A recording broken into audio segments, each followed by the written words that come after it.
Vamos a buscar allí en nuestras Biblias, en Efesios capítulo 2, versículos 19 y 20. Ahí van a estar los versículos que van a servir de base para el mensaje de esta noche. Dice así: el apóstol Pablo escribió esto por inspiración divina a la iglesia de Éfeso, que es una de las 7 iglesias de Asia que está allí en el Apocalipsis. Así que ya no sois extranjeros ni advenedizos, sino conciudadanos de los santos y miembros de la familia de Dios, edificados sobre el fundamento de los apóstoles y profetas, siendo la principal piedra del ángulo Jesucristo mismo. Vamos a orar. Señor y amante Padre, te damos gracias por tu amor. Te damos gracias por el privilegio de ser tus hijos y de pertenecer a tu iglesia, que es tu cuerpo aquí en la tierra.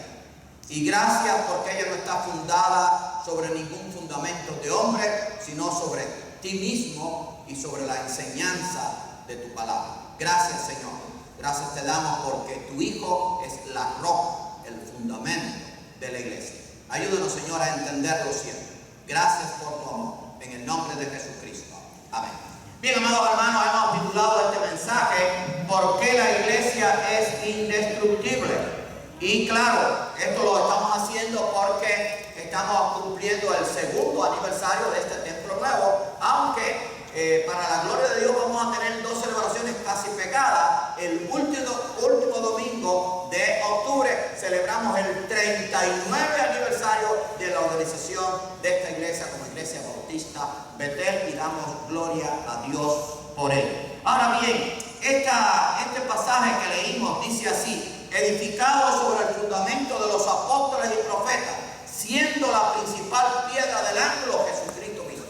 Erróneamente, en el pasaje que leímos allí del Evangelio de Mateo capítulo 16, algunos dicen que Dios edificó la iglesia sobre Pedro, y por eso dicen entonces que Pedro es el primer papa. Eso es una gran mentira. Ahora, Pedro formaba parte del fundamento de la iglesia, porque Pedro era un apóstol y la iglesia está fundamentada, edificada sobre el fundamento de los apóstoles y profetas, o sea, sobre la enseñanza, la revelación que recibieron de Dios. Los profetas recibieron la revelación de Dios, los apóstoles recibieron la revelación de Jesucristo, que también es Dios. Sobre ese fundamento fue edificada la iglesia, como que tenía como director, como el autor a Dios, pero la principal piedra, la roca, es Jesucristo.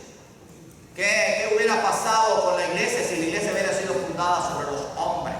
¿Se acuerdan de aquella ocasión cuando se estaban persiguiendo a los cristianos? Y se levantó un hombre llamado Gamaliel, muy sabio, que conocía la Biblia. Digo: oye, mire, le voy a decir algo. Si esta obra es de hombre, va a perecer. Se levantó un tal Teuda, se levantó uno llamado el Galileo, y todos perecieron. Si estas obras de estos hombres es de Dios, pues digo, no es de Dios, pues va a perecer.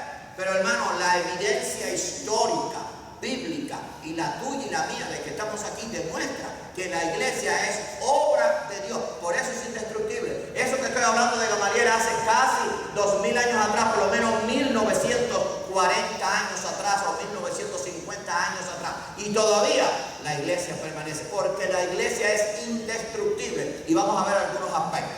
Yo me recuerdo, y quizás usted también, aquellos que tuvimos, quizás yo digo la bendición, no otra cosa, la bendición de vivir en un país ateo y comunista. Y yo me recuerdo, recién empezada la revolución, y yo me convertí muy joven en ese tiempo, que me dijeron: oye, no te afanes tanto, que dentro de pocos años la iglesia en Cuba ha desaparecido. Eso dijeron ellos. Pero ¿qué ha pasado con la iglesia en Cuba y en los países comunistas? Se ha multiplicado, porque la iglesia no está fundada en los hombres, no es obra de los hombres, es obra de Dios. Y vamos a ver por qué la iglesia es indestructible. Bueno, en primer lugar, ya lo dijimos, porque la iglesia está fundada sobre la roca, que es Cristo. Allí en el libro de Hechos capítulo 4, versículo 11, y todo esto lo hablamos, o parte de esto lo hablamos en la campaña, y usted lo va a tener allí en el material. Dice allí el versículo 11 del capítulo 4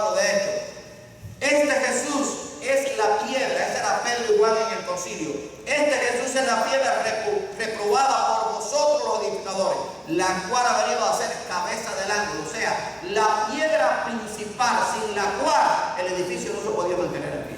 O sea, era la clave de todo edificio, era la piedra angular. Pero en el sentido espiritual, la piedra angular, la roca sobre la cual está fundada la iglesia, aunque eran los apóstoles y profetas porque habían recibido la inspiración de Dios, pero la roca principal, el ángulo, la roca que mantiene la iglesia, es Dios mismo. Y en este caso, Jesucristo, que fue el que compró la iglesia con su sangre. Lo vamos a ver más adelante.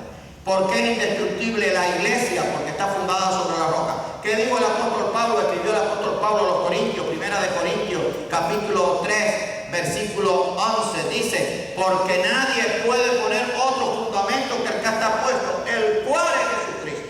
La Biblia enseña bien claro que Cristo no fundó la iglesia sobre Pedro, la fundó sobre Él mismo. Y cuando Él dijo estas cosas, sobre esta roca edificaré mi iglesia, estaba hablando sobre la declaración que hizo Pedro. Tú eres el Hijo de Dios, tú eres el Cristo, el Hijo de Dios viviente. Dice, no te lo reveló carne ni sangre. Sobre esa declaración, sobre esa roca.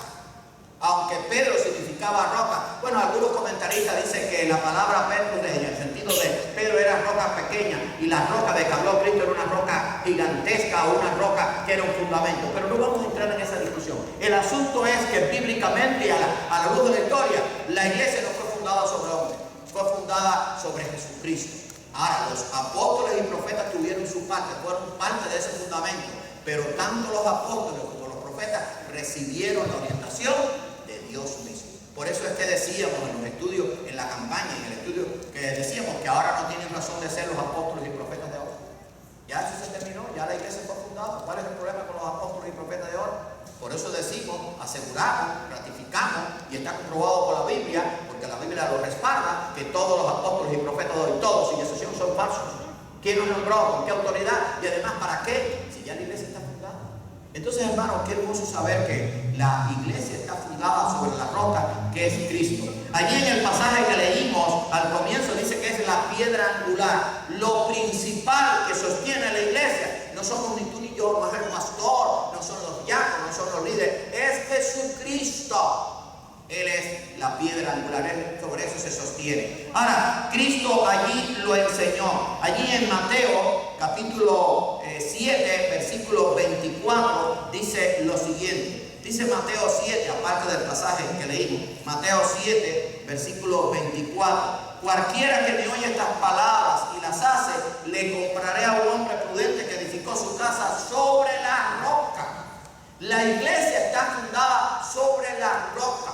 Ahora bien, usted dirá, pastor, eso se refiere al creyente. Pero ¿qué cosa es lo que compone la iglesia? El creyente. La iglesia es la asamblea o la reunión de creyentes que han sido regenerados, que se han arrepentido, que han creído y han sido bautizados. Y somos parte del cuerpo de Cristo. Y dice que sobre este fundamento, el que se edifica sobre el fundamento de la roca, que soy yo, va a permanecer para siempre. La iglesia está fundada sobre la roca, porque la iglesia está compuesta por ti, por mí y por cada creyente en el mundo entero. Por eso es que nosotros estamos respaldados por Jesucristo, porque hemos sido cambiados, hemos sido regenerados, y por eso tenemos la bendición de ser parte del cuerpo de Cristo en la tierra. Así que la iglesia es indestructible porque está fundada sobre la roca. Ahora, la iglesia es indestructible porque fue comprada con la sangre de Cristo.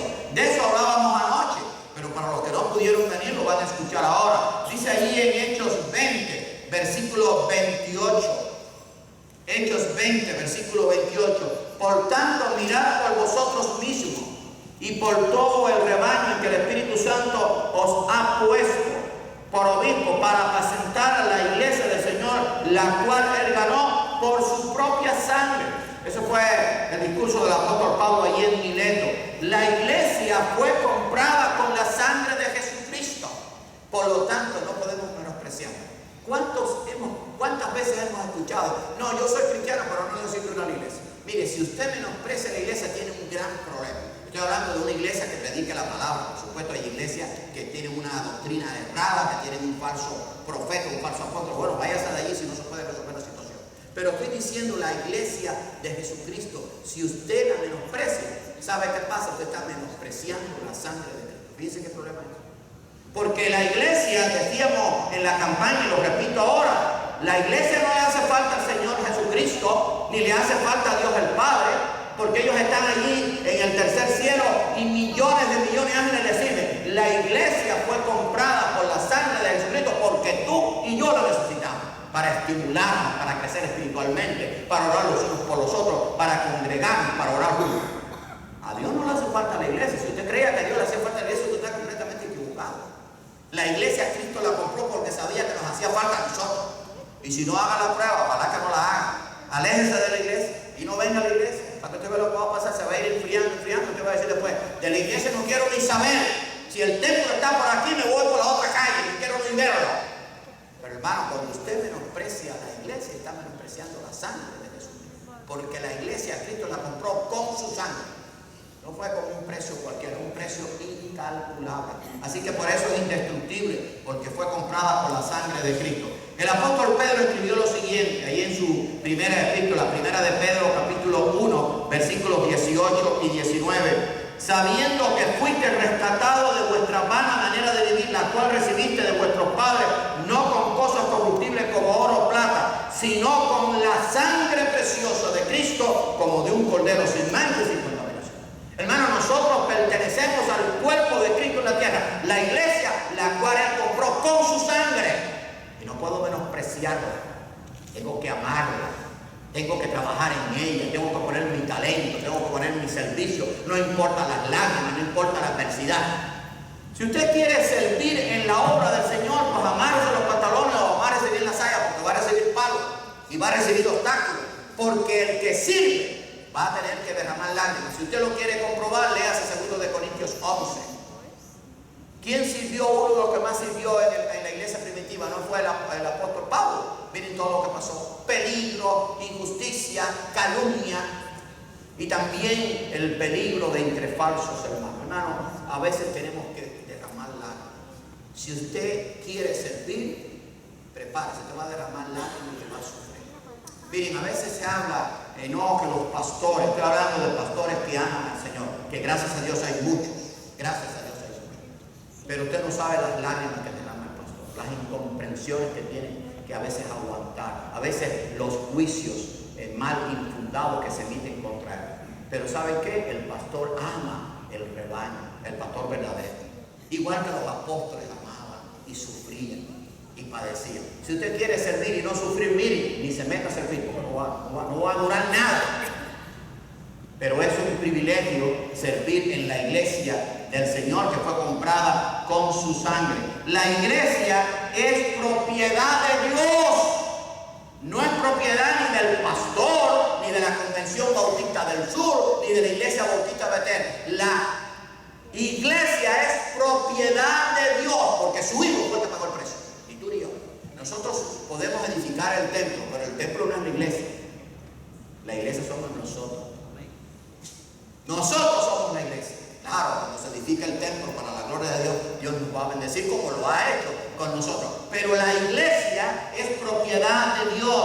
Con razón expresó allí Gamaliel. Este fue el pasaje que leímos o que citamos ahorita, pero quiero leerlo ahora. En Hechos capítulo 5, versículos 34 al 39. Dice: entonces, levantándose en el concilio, un fariseo llamado Gamaliel, doctor de la ley, venerado de todo el pueblo, mandó que sacasen fuera por un momento los apóstoles y luego dijo: varones israelitas, mirad por vosotros lo que vais a hacer con respecto a estos hombres, porque antes de estos días se levantó Teudas diciendo que era alguien. A él se unió un número como de 400 hombres, pero él fue muerto y todos los que le obedecían fueron dispersados y reducidos a nada. Después de él se levantó Judas el Galileo en los días del censo y llevó en pos de sí mucho pueblo. Pereció también él y todos los que le obedecían fueron dispersados. Y ahora os digo: apartaos de estos hombres y dejadlos, porque si este consejo o esta obra es de los hombres, se desvanecerá, mas si es de Dios,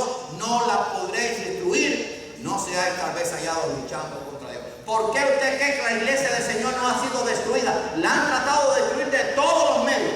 A veces fue físicamente en los primeros siglos, se perseguía, se mataba, se quemaban Biblias, se destruían los templos. Ahora se quiere destruir. Hubo un tiempo que se trató de destruir de una forma filosófica con la teoría de la evolución y la teoría materialista. Y hoy en día el diablo ha cambiado la táctica, esta es más peligrosa. Se mete en la iglesia y siembra la duda, la confusión, la apatía, la carnalidad, el no vivir espiritualmente, y entonces las iglesias se van afectando. Pero saben que en fin de cuentas hay un remanente fiel que se va a permanecer hasta el final, porque la iglesia es propiedad de Dios. Tú y yo somos propiedad de Dios, porque hemos aceptado a Jesucristo que compró su iglesia. Ahora, la iglesia es indestructible en tercer lugar porque tiene el Espíritu Santo. Y el Espíritu Santo, como sabemos, es Dios. Eso lo hablamos también en la campaña. La tercera persona de la Trinidad. Dice Juan 14, 15 al 17. Si me amáis, estos eran los discípulos que formaron la primera iglesia. Si me amáis, guardad mis mandamientos, y yo rogaré al Padre y os daré otro consolador, para que esté con vosotros, no por unos días, no por unos meses, para siempre. El Espíritu de verdad, el cual el mundo no puede recibir porque no le ve ni le conoce, pero vosotros le conocéis porque mora con vosotros y estará en vosotros. La iglesia es indestructible porque está formada por hijos de Dios que tienen a Dios junto con ellos, dentro de ellos, el Espíritu Santo. Por eso es que es indestructible. Lea la historia de hace 2000 años atrás para que usted vea cómo han tratado de destruir la iglesia. Y está aquí. Mire, ahora hay, claro, no solamente en Cuba, en muchos países, en los países de gran persecución, la iglesia está, permanece. Hay un remanente, porque la iglesia es propiedad de Dios y la iglesia está respaldada por el poder del Espíritu Santo. Allí en el capítulo 16 de Juan, hablamos también del Espíritu Santo, versículos 12 y 13 dice: aún tengo muchas cosas que deciros, pero ahora no lo podré sobrellevar. Pero cuando venga el Espíritu de verdad, Él os guiará a toda la verdad, porque no hablará por su propia cuenta, sino que hablará todo lo que oyere y os hará saber las cosas que habrán de ver. O sea, el Espíritu Santo, que es Dios, está en la iglesia. La iglesia primitiva lo enseñó allí en Romanos, capítulo 8, versículos 11 y 16 dice: y si el Espíritu de aquel que levantó de los muertos a Jesús mora en vosotros, el que levantó de los muertos a Cristo Jesús vivificará también vuestros cuerpos mortales por su Espíritu que mora en vosotros. Y el versículo 16 dice: el Espíritu mismo da testimonio a nuestro espíritu de que somos hijos de Dios. Miren, te voy a decir algo, yo lo he dicho muchas veces, quizás algunos que son nuevos lo oigan por primera vez. Yo no puedo saber si mi esposa es verdaderamente salva o no, ni ella tampoco conmigo, ni yo ni de mí. Yo creo que sí que lo son. Pero ¿saben quién sí lo puede saber? Solamente dos personas, Dios y usted, más nadie. Porque dice la Biblia, no digo yo, el Espíritu de Dios da testimonio al Espíritu. Porque ¿saben qué? Yo puedo engañar a mi esposo, yo puedo engañar a mi hijo, yo lo puedo engañar a ustedes, pero a Dios yo no lo puedo engañar.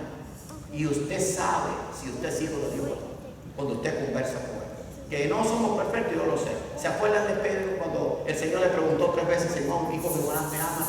La última parte, cuando Pedro le dice: Señor, tú sabes que yo te amo. Y yo sé, y entonces el Señor le dice: sí, yo sé, apaciéntame, protege, apaciéntame sobre él. Porque Pedro en verdad era parte de la iglesia. Y Dios lo sabía, pero Pedro también. Porque Pedro, aunque negó al Señor, después se arrepintió y fue un gran líder en la iglesia primitiva. Ahora, en 1 de Pedro capítulo 3, hablando de que la iglesia enseñó esto, de que tiene el Espíritu Santo, dice el apóstol Juan en su primera epístola, capítulo 3, versículo 24: y el que guarda sus mandamientos permanece en Dios y Dios en él. Y en esto sabemos que Él permanece en nosotros por el Espíritu que nos ha dado. O sea, eso es una enseñanza bíblica. Ahora, usted no puede decir: oiga, me leí la Biblia, me leí a Génesis, sí, los demás libros no vas a hacer con él y conmigo. Porque la enseñanza bíblica es completa. Usted no puede, ya lo dije en la campaña y lo he repetido muchas veces, usted no puede sacar una doctrina por un versículo o por una palabra. La doctrina tiene que estar respaldada por toda la Biblia, por el consejo completo de Dios. Y entonces dice aquí que por Él, por el Espíritu Santo que nos ha sido dado, es que nosotros podemos permanecer en Dios. Y en el capítulo 4 de ese mismo primera epístola de Juan, versículo 13, dice: en esto conocemos que permanecemos en Él y Él en nosotros, en que nos ha dado de su Espíritu. ¿Por qué la iglesia es indestructible? Porque está fundada sobre la roca. ¿Por qué la iglesia es indestructible? Porque fue comprada con la sangre de Cristo. ¿Por qué la iglesia es indestructible? indestructible? Porque tiene el Espíritu Santo. ¿Por qué la iglesia es indestructible? Escuche bien, porque es el cuerpo de Cristo y la cabeza de la iglesia. Yo lo dije anoche y lo dije quizás durante la campaña. La cabeza de la iglesia no es el pastor, olvídese de eso. La cabeza de la iglesia es Jesucristo y el pastor tiene que someterse a la cabeza de usted también, porque yo soy parte, un miembro en el cuerpo de Cristo. Que Dios me ha dado la bendición de ser líder en la iglesia, pero yo me someto a la cabeza. Yo no puedo ir en contra de la cabeza. Córtese la cabeza, a ver si usted funciona. Córtesela. Dígame a ver. Si usted ve andar uno sin cabeza, que tiene un problema, usted puede ver andar uno sin un brazo, quizás que le falte un dedo o una oreja, pero la cabeza no. Entonces la iglesia no puede funcionar como iglesia sin la cabeza que es Jesucristo, porque ahí está toda la enseñanza, ahí está el poder. ¿Saben por qué? Porque Él la compró con su sangre, por eso es indestructible, porque la iglesia, vuelvo y repito, es propiedad de Dios. Bueno, dice allí en Romanos capítulo 12, y quizás algunos van a escuchar textos que ya mencionamos durante la campaña, pero que vale la pena ahora mencionarlo. Dice los versículos 4 y 5 de Romanos 12, porque de la manera que en un cuerpo tenemos muchos miembros, pero no todos los miembros tienen la misma función, así nosotros, siendo muchos, somos un cuerpo en Cristo y todos miembros los unos de los otros. Somos miembros del cuerpo de Cristo. Somos el cuerpo de Cristo en la tierra. Yo creo, no sé si lo dije esta mañana o en la campaña anoche, es un gran privilegio pertenecer al cuerpo de Cristo, pero es una gran responsabilidad. ¿Cómo tú andas como cuerpo de Cristo? ¿Haciendo lo que te da la gana? ¿O diciendo cosas que no debes decir? ¿O mirando lo que no tienes que mirar? ¿O dando clic en el internet donde no tienes que entrar? ¿O cuando estás solo haciendo no sé qué cosas? Tú eres el cuerpo de Cristo si has creído en Cristo, y yo también. Ahora, eso no quiere decir que no pequemos. Sí pecamos, tenemos que repetirlo, pero tenemos que esforzarnos. Señor, ayúdame a vivir la vida cristiana en mi hogar, en mi familia, en la iglesia, en mi trabajo, en la escuela, cuando estoy manejando, donde quiera que esté. ¿Por qué? Porque somos iglesia. No podemos dejar de ser iglesia. O sea, no podemos irnos de vacaciones y dejar la vestimenta de cristiano. No, tengo que llevar la vestimenta de cristiano junto conmigo. Dice en 1 Corintios 12, hablando de que somos un cuerpo en Cristo, y por eso cada uno tiene que hacer su función conforme en lo que Dios le permitió que hiciera en el cuerpo. Dice, vosotros pues sois el cuerpo de Cristo y miembros cada uno en particular. Mire, el cuerpo tiene que trabajar coordinado. Imagínense que ahora esta es mi pierna derecha, ustedes quizás la ven a la izquierda, pero esta es mi derecha. Y que la pierna diga, no, yo me voy para allá, y la izquierda, yo voy para allá, no sé qué me hago yo. O que el brazo diga, no, yo me voy por ahí. Y entonces, ¿qué hago yo? Pues si no tengo un brazo. Un ejemplo, ¿no? Pero ¿saben por qué el cuerpo funciona perfectamente? Porque todo lo que nosotros hacemos, todo está dirigido por la cabeza. Esto que yo estoy haciendo ahora, moviendo mis manos y hablando, ya el cerebro le dio la orden a los músculos para hacerlo. Eso es muy rápido, son fracciones de segundo. A veces son milésimas de segundo. Pero no podemos hacer nada sin que el cerebro dé la orden. ¿Saben por qué? Precisamente Dios y Cristo quiso que la iglesia fuera como el cuerpo y Cristo la cabeza, porque la iglesia no puede tener poder si no está gobernada por la cabeza que sea. Cuando la cabeza se quita y se pone al pastor de cabeza de la iglesia, ahí empieza el problema, porque entonces empieza a violarse la doctrina, empieza a hacerse lo que se da la gana, y entonces ustedes saben lo que pasa. Pero mientras la cabeza sea Jesucristo y el pastor sea parte del cuerpo, no la cabeza, entonces todo va a funcionar. Así que gloria a Dios, ¿verdad? Porque la cabeza es Jesucristo. Por eso es que la iglesia es indestructible, porque es el cuerpo de Cristo y Él es la cabeza. Dice Colosenses, el apóstol Pablo escribiendo a la iglesia de Colosas, Colosenses 1:24, dice: ahora me gozo en lo que padezco por vosotros y cumplo en mi carne lo que falta de las aflicciones de Cristo por su cuerpo, que es la iglesia. O sea, eso está enseñado, mis amados hermanos. La iglesia es el cuerpo de Cristo, del cual es la cabeza. La cabeza dirige todo el cuerpo. Y ya estamos terminando. Yo sé que nadie está mirando el reloj. No, yo no soy así, yo no juzgo.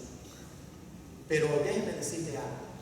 Qué hermoso es saber que la cabeza es Cristo.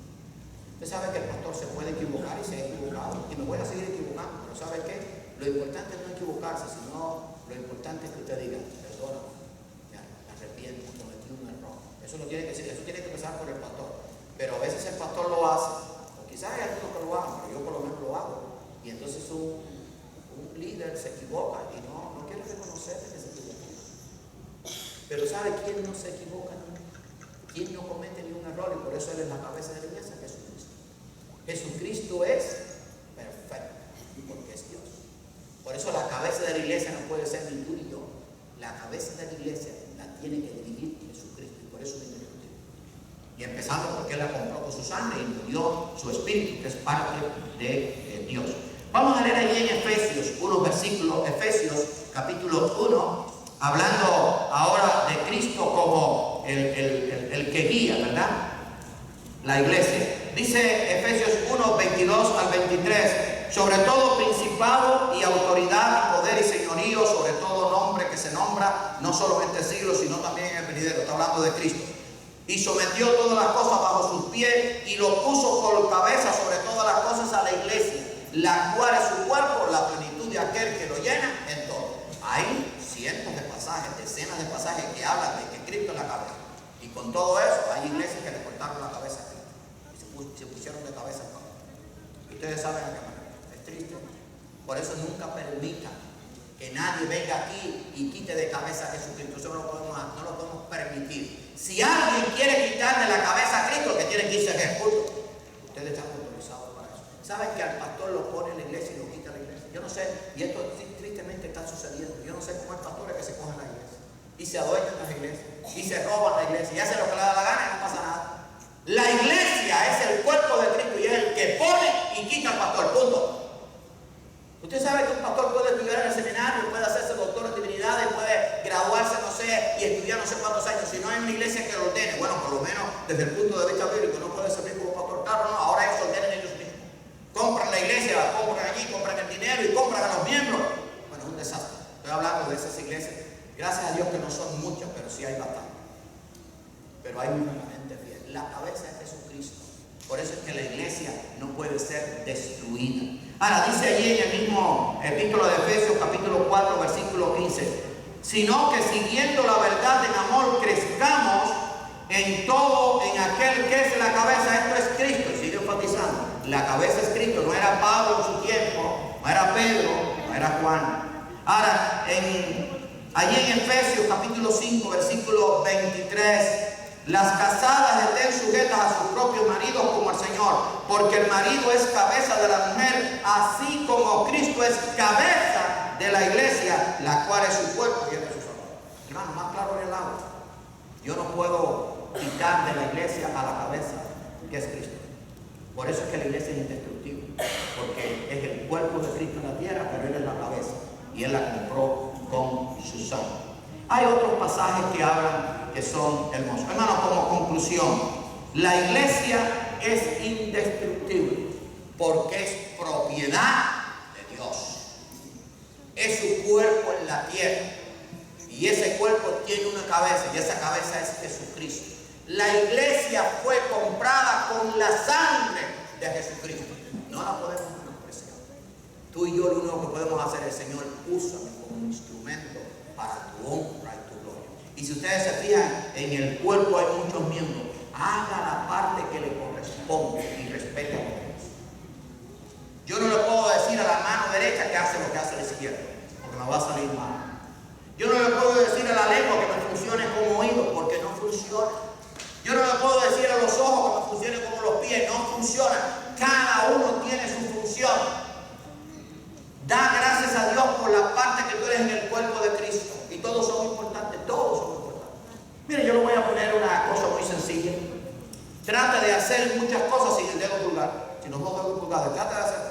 Practíquenlo en su casa, para que usted vea. El dedo pulgar, córtese, para que usted vea el trabajo que le va a pasar. Ahora, usted no sabe que los dedos de los pies le sirven para el equilibrio.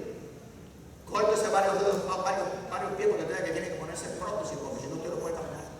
Así que hay cosas tan sencillas que uno dice, bueno, pero es que todo el cuerpo tiene un propósito. Y en la iglesia todos tenemos muchos propósitos. Unos cantan, otros sirven en el ministerio de niños, otros evangelizan, otros enseñan.